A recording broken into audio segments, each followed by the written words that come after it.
I will do that. Thank you. Good morning, ladies and gentlemen. From my side, for those who are in the morning, it's great to be with you so early during the year, and I hope I will be able to give us something to think about. So this presentation will take us back to the drawing board. It will take us back to basic thinking. And the idea is that we could stimulate some scientific debate around all these issues of community development and so forth. So yes, as we work through this, I hope we could have fun, and I hope to stir some debate among us. There will be some provocative statements that I want to make, and I think people like Tony, etc., and John and Marla, you people will come in and say you don't agree. You're more than welcome to do that. I'm going to cut short a little bit the presentation. I have to stick to the time. But just a quick overview of where we come from with social engineering. Maybe I should say up front, social engineering has become nowadays a sort of swear word in the human sciences. We don't use it. It is not acceptable. It is something that is frowned upon. But I'll come back to that. But just a few notes there, where it comes from. It started way back just before the 1900s with a trained engineer. You could expect that from a trained engineer, that he wanted to transfer the engineering concepts of input-output models onto the human labor force. So that's actually what happened in the earlier days. And then for 20 years, it sort of tuned down the concept. But then Earp again came up with it in around about 1910, 11. And he sort of reused the word, writing the book on social engineering. And nowadays, it is something that is sort of revitalized in the digital community.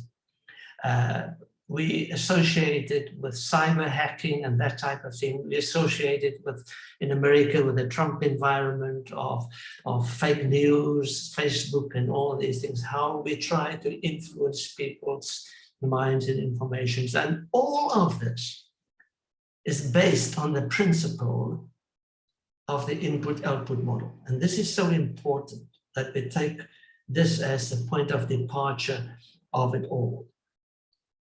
It is this input-output model that underlies the concept of social engineering. You have an input, a process, and an output. And the number 3 there is the biggest problem. It is that there's a fairly sure, predetermined, or anticipated outcome is based on this input stimulus. I'm going to take the audacity to say to you, it seems to be that a lot of people, maybe community development practitioners, but are also clients and donors for community projects, are very prone for this because they expect a certain output when it deals with community development and so forth.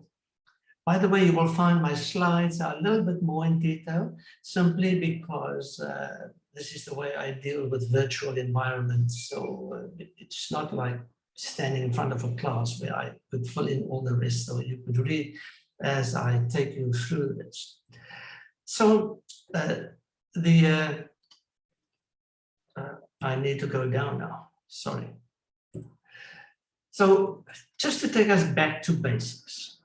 What is it, this basic story of social engineering? And when we go back to the concept of problems, and if I consider myself and saying any human being, when is something a problem for you? It's a problem when I don't have control over it, when the solution lies outside my locus of control and in the way I see it. In short, I don't have problems of which I have the solution for. Then it's not a problem anymore. And that's a very basic principle in community development also. And some of you will see in this collage of pictures, the countries and the cities where you come from, you will recognize some of the protests. These are all actions of clusters of people and communities or environments where the problem they want to address lies outside their locus of control. That is why they go to these extremes of protests, etc. It happens all over the world. It happens in the first world, it happens in the third world, it happens in developing countries everywhere. This type of behavior. It's the same with communities. Communities only have problems or experience something as a problem when the solution lies outside their locus of control. Otherwise, they would have had the solution for it and it wouldn't have been a problem. That issue wouldn't manifest. So what is it that what we do when we do community development projects? We're talking about moving the critical mass in a community. I'm not talking about a single project of bringing a single household in solving their own problems. That's not community development. That's social work. So when we talk about community development, we're talking about moving the critical mass in a target community, demarcated target community. So what we do is, once you've brought the solutions for the problems within the community's locus of control, a new set of problems will emerge. And usually it will be a new set of problems of a higher level. So that is, ladies and gentlemen, the issue of community development being a process that ratchets itself up as the community takes control over their environment. That is why we find less problems in affluent communities, the higher socioeconomic status communities. These people are more connected, more influential, have more financial means to solve their problems. When we go to poor communities, neglected communities, they don't have that access. And their problems, numerous problems, just getting access to water, getting access to services, lies outside their locus of control. So the definition I use for community development that's relevant here is the gradual positive change, because change could be negative. And I'll come back to that. Among people in a geographical, usually a given geographical area, towards a self-determined ideals, self-determined with minimal outside interference. And this is minimal outside. But the short part of that is to put people in a position to move their own goals. And that is a very important element of this inside-out thing, which is contra a social engineering concept. No community development practitioner or a consultant or whatever can ever develop a community. And I think that is not news to this audience today. But in fact, trying to do that would be a form of social engineering. Social engineering, community development, we see a lot. We could build houses with bricks and mortar by the thousands. And here in South Africa, we have these housing schemes and a backlog of building houses by the government. And we literally within months could build thousands of houses. But we build communities with hearts and souls. And that's the huge difference when it comes to social engineering and social development. And it lies at the root of the principle behind it. Social engineered community development would always be associated with outside in or top down experts coming into community and decide what they would need, etc. But it could be very subtle, And us that work in the community development environment are often prone to the subtle element of community development that creeps in. The question is, who decides what development project would be needed in a community? And that is why I say there is this idea among community development practitioners that it's better to do something than to do nothing. And that's wrong. You could do wrong in a community development project. And there are numerous examples of that. I'll come back to that. But why is it, could it be wrong? You know, all political parties have centralized political agendas. That's a given.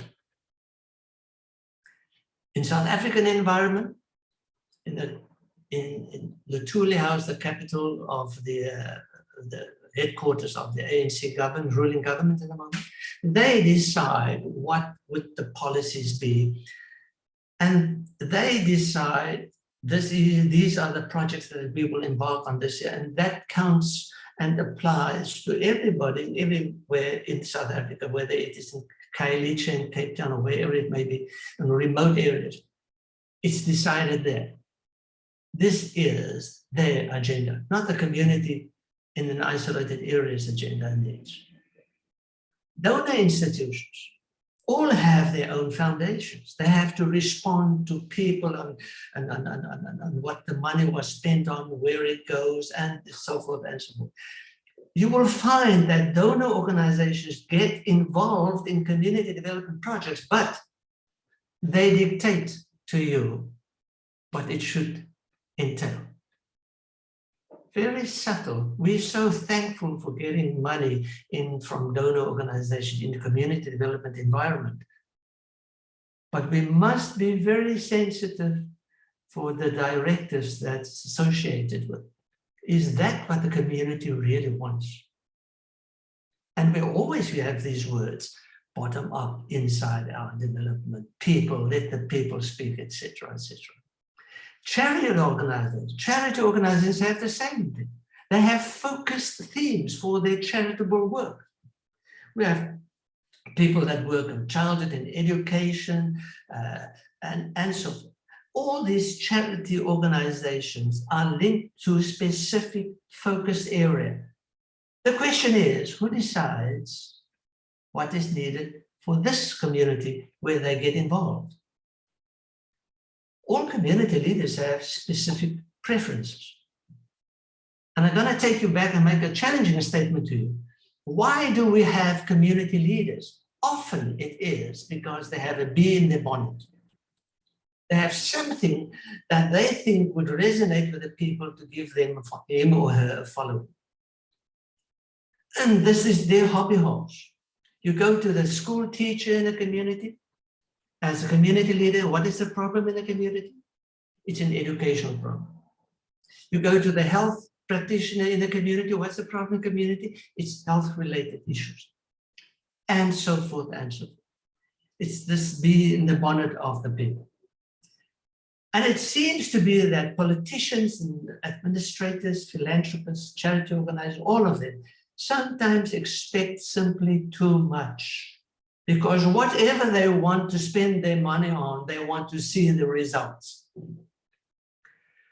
And we are simply just not machines.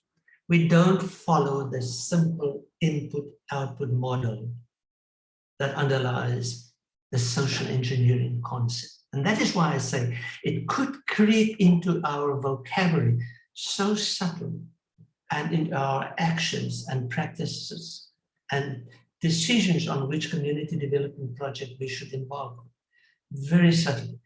we should be careful. It is the community development practitioner's ethical responsibility, I think, as a scientist to explain to donors and everybody in the framework what are the limitations of the outreach. We cannot promise the sky is the limit. I'm very adamant about this.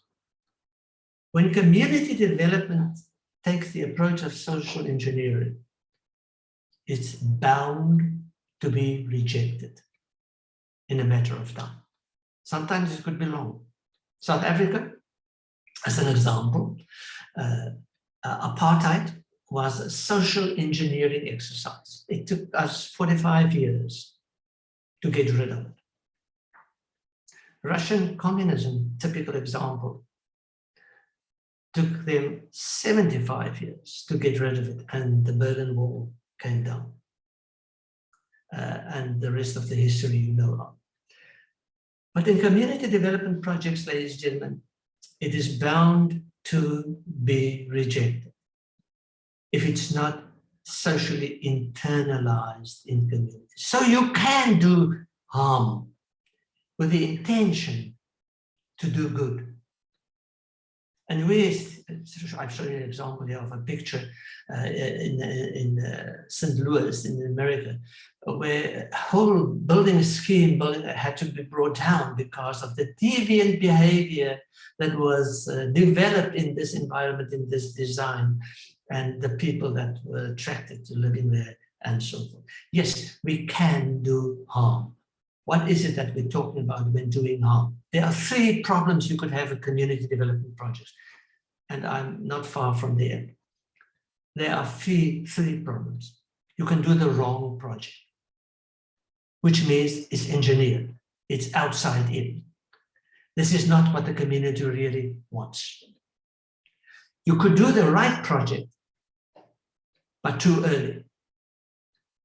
Or you could do the right project too late. It's all wrong. This trying to do good for the sake of at least doing something is wrong in the community development environment. It smells like social engineering. So the community development practitioner is actually a timing artist. He's the conductor of an orchestra. You have to bring in the right project at the right time, the right instrument at the right time. Will bring this orchestrated, holistic process to the fore and in harmony. So to sensitize community development practitioners for the right timing of what the exercise is so important. The right timing is when it is indigenous. This is when we argue that you have to piggyback on the community's needs. You cannot bring it in from outside. It's engineering. But if there's something, an element in the community that needs something that we could piggyback on, and from that, you could expect the community to be involved. We cannot force a problem onto a community. It will be rejected. That is social engineering. Indigenous, and I think we have to bring into our vocabulary much more the concept of indigenous development. It is synonymous with community participation. When you have indigenous development, participation is a given. It's sort of automatic. Participation of the community includes local initiatives. It includes local knowledge base, the planning, execution of projects relative to the limitations of the local social, economic, and natural environment scope of these projects, of which a project would allow. It's indigenous.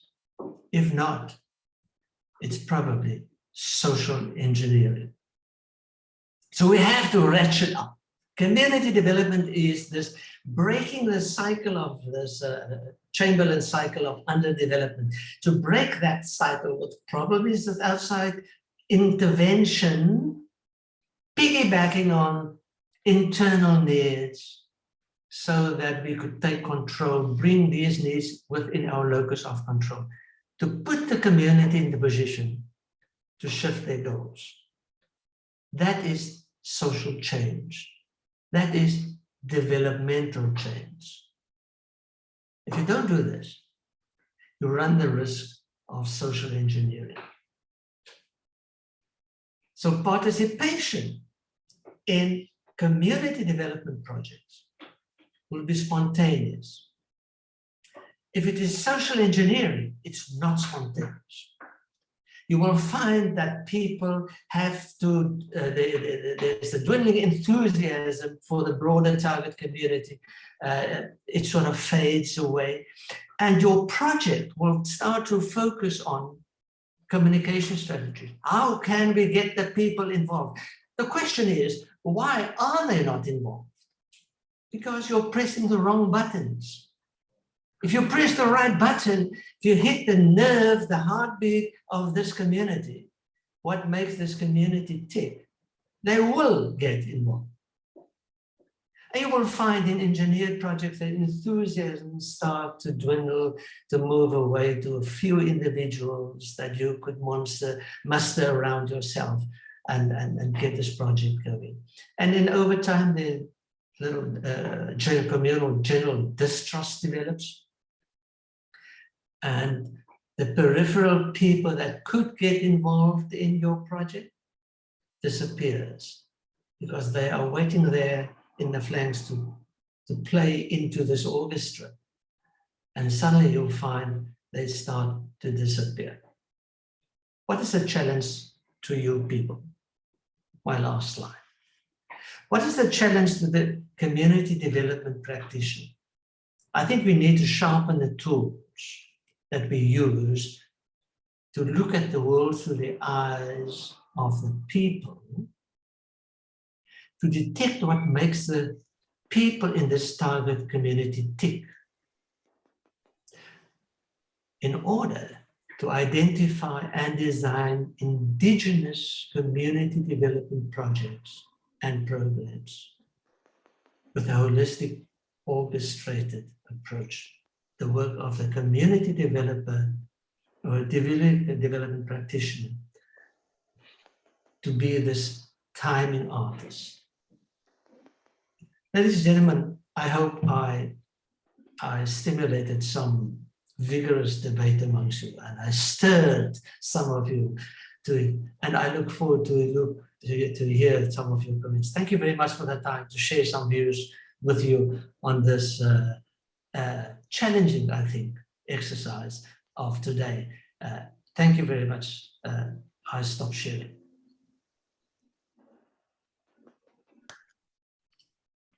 Thank you. Thank you, David. We can give an applause to our presenter in appreciation. Thank you very much.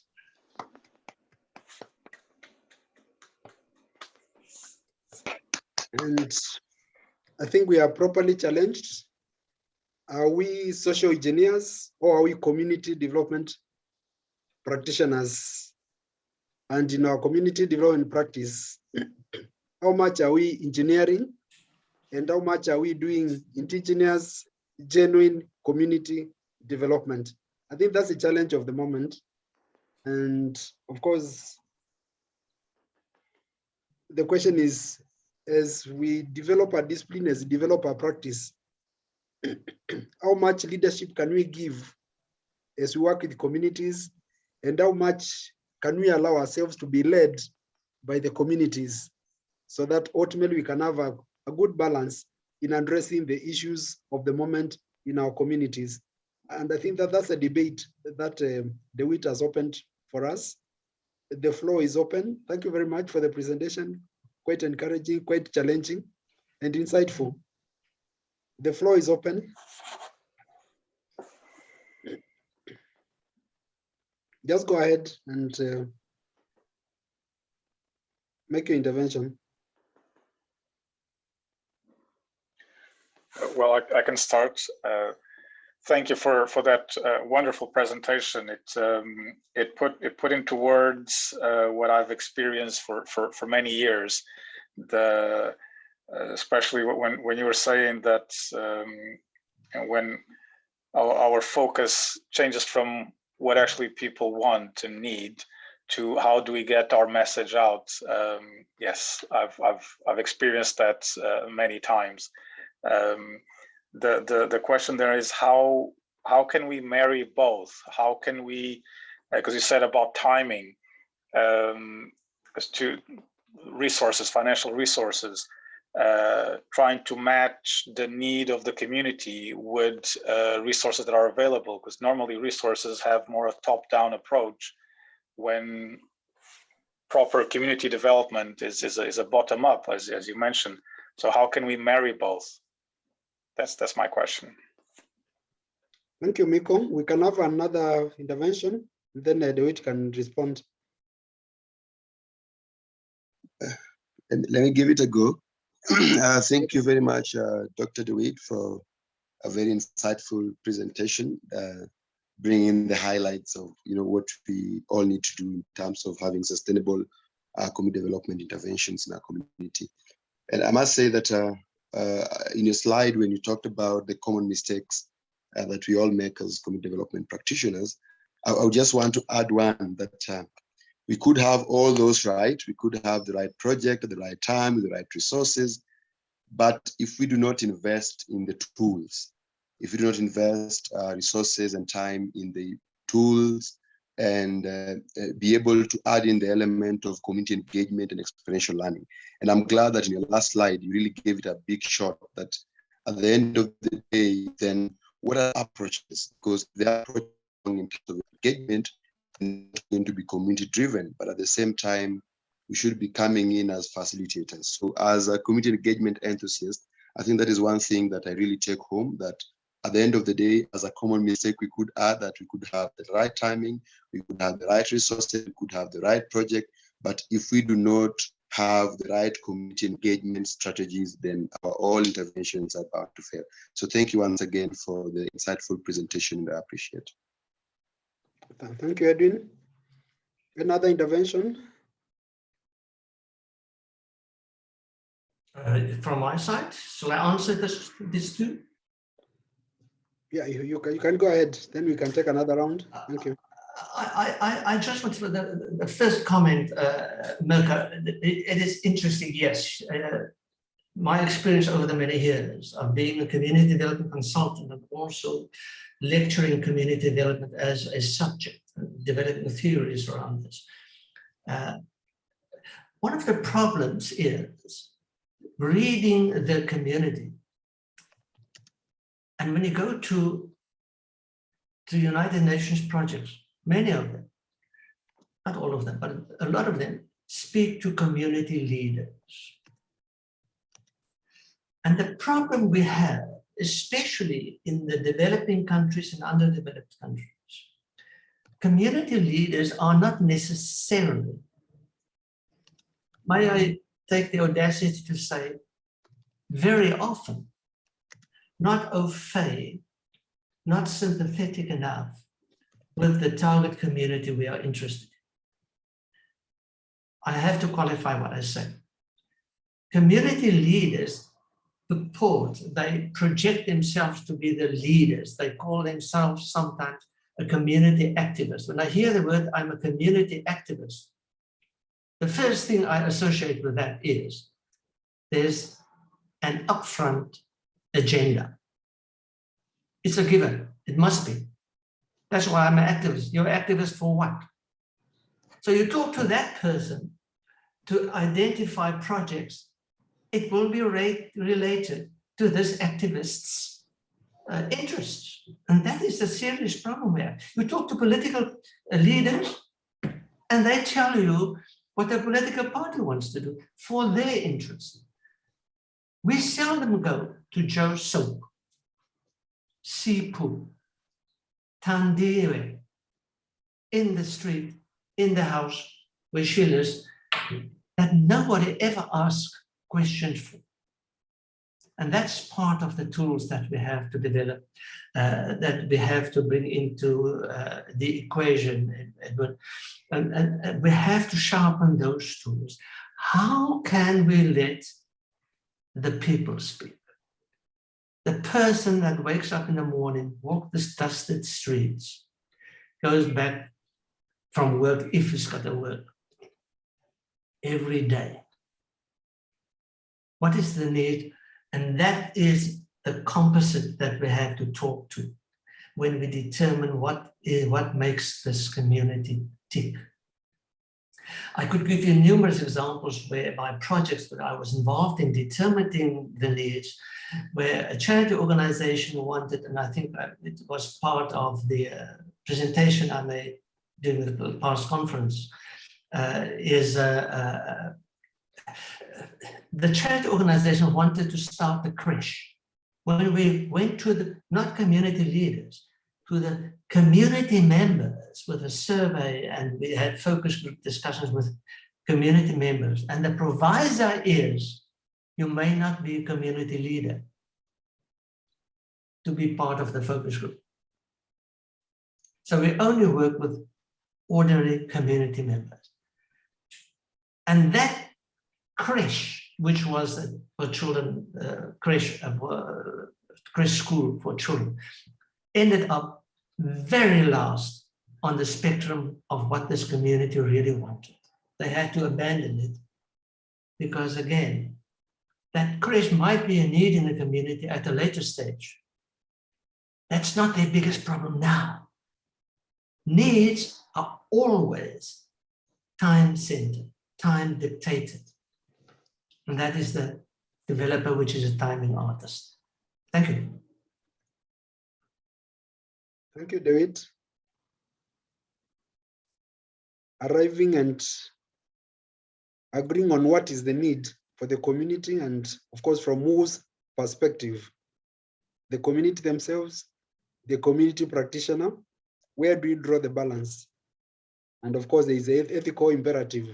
If the community is in need, yet we are the professionals, do we intervene, and at what point do we intervene, and how do we intervene? So that ultimately, the genuine needs of the community and the community organization process can move forward. I think that the discussion still goes on. Jim Robertson.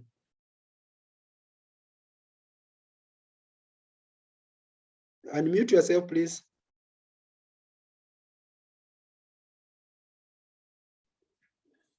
Yeah.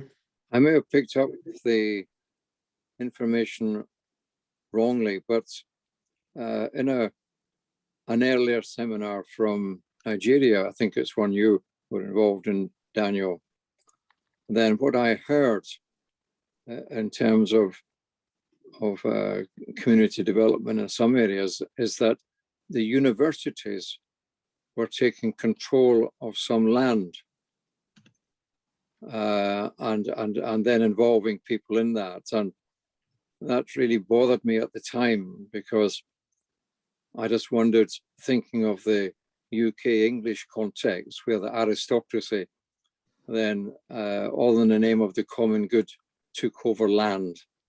And in a sense, it certainly took that away from people. So when I heard that in the Nigeria one, I said, wow, what is really happening in community development there? So I'm connecting it to today's lecture. You know, that to me, unless I heard it wrongly, was a very adverse social engineering.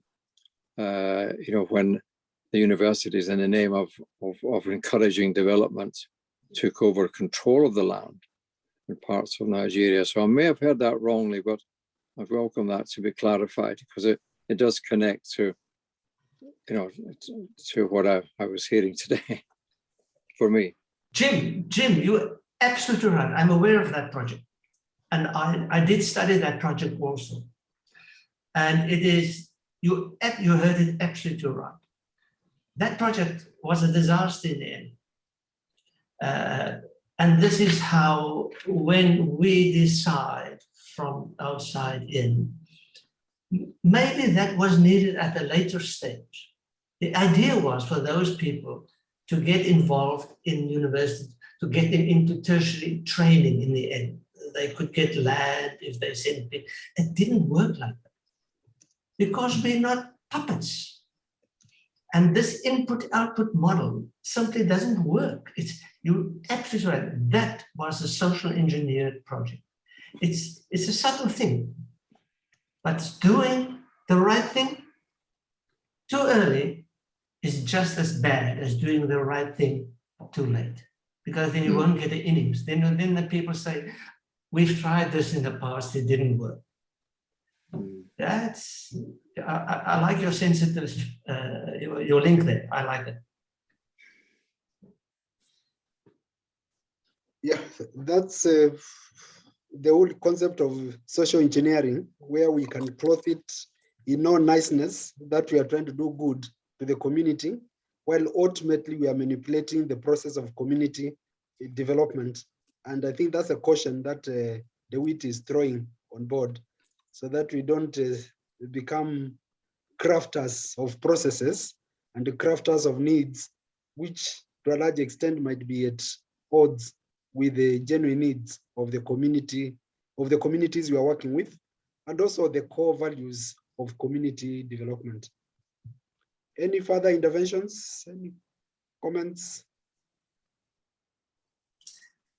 I want to challenge you people, because this is something it is a bee in my bonnet. Jim, and I would like to hear from you also, John, where you are also. Mirka, you're in the UK now. Anthony, you're everywhere. I don't know where you are. It's always news to me. Where are you now? But now you're in Australia today. The story is, why do we have in our premises, in our prefaces, in our the principles of community development is we are looking for democratic societies. We want to install democracies. Does it mean that you cannot do community development in a country with a dictatorship? It should not be the case. And then community development becomes a political instrument. It's not a discipline on its own. You should be able to do community development projects in Russia and in China. All communities need it. You can. It's a different thing.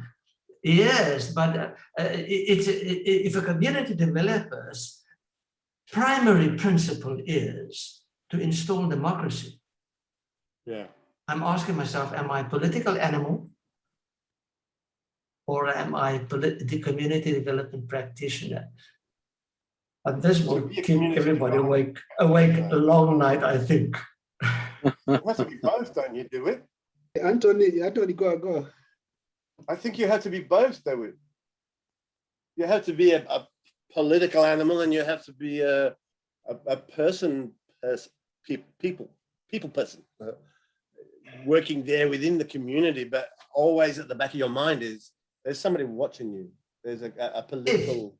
If that is what the community wants, again, you see, we come back to that principle. Yeah. I'm going to tell people in rural Arab country that it is wrong for women to wear burqa.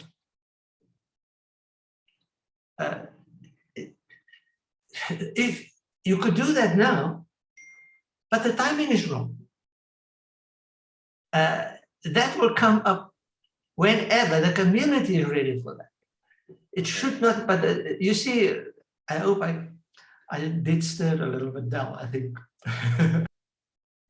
Okay, Jim. Anthony, you are finished? Yes, thank you. Yes. Okay, thank you. Jim, I see your hand.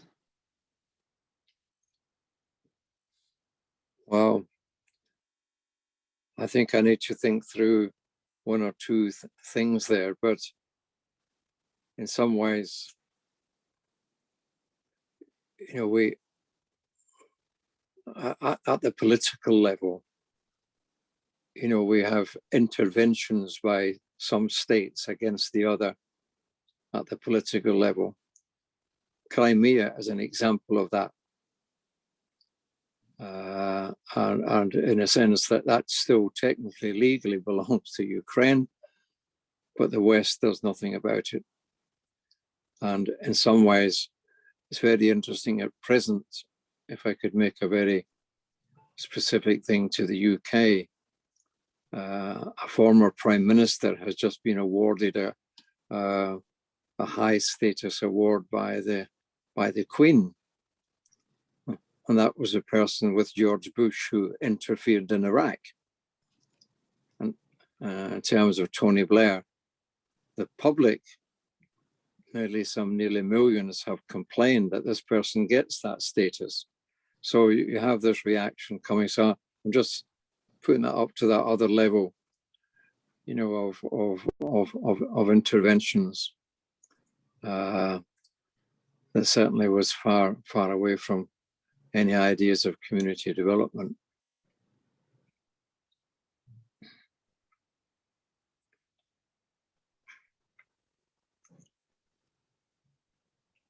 Okay, that's quite a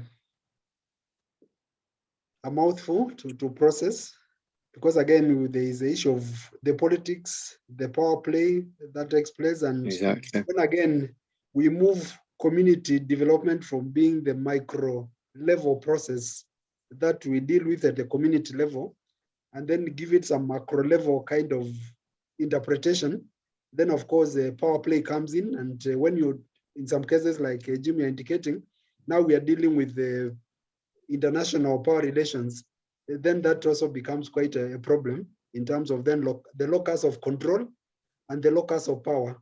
And Huge. that becomes problematic. And when again it's political interests rather than the community interests that come into play, then of course we can get quite a bit of challenge.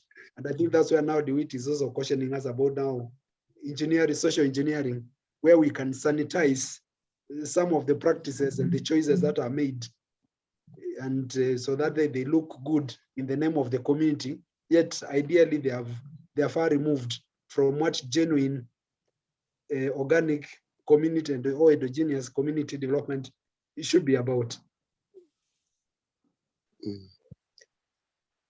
Can I add something? Yeah. I think this conversation really has opened my eye into a different conversation that we may have in the future.